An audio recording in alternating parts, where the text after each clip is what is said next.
Umarım iyisinizdir.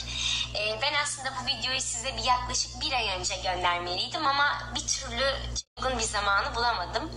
Çünkü biliyorsunuz bizim çalışma şartlarımız biraz zor ve çalışma saatlerimiz çok uzun. Ya ağlıyorum sahnelerde ya üstüm başım çok düzgün olmuyor. O yüzden size daha düzgün bir video çekmek istedim ve Köyceğiz'deki evimden size video çekiyorum.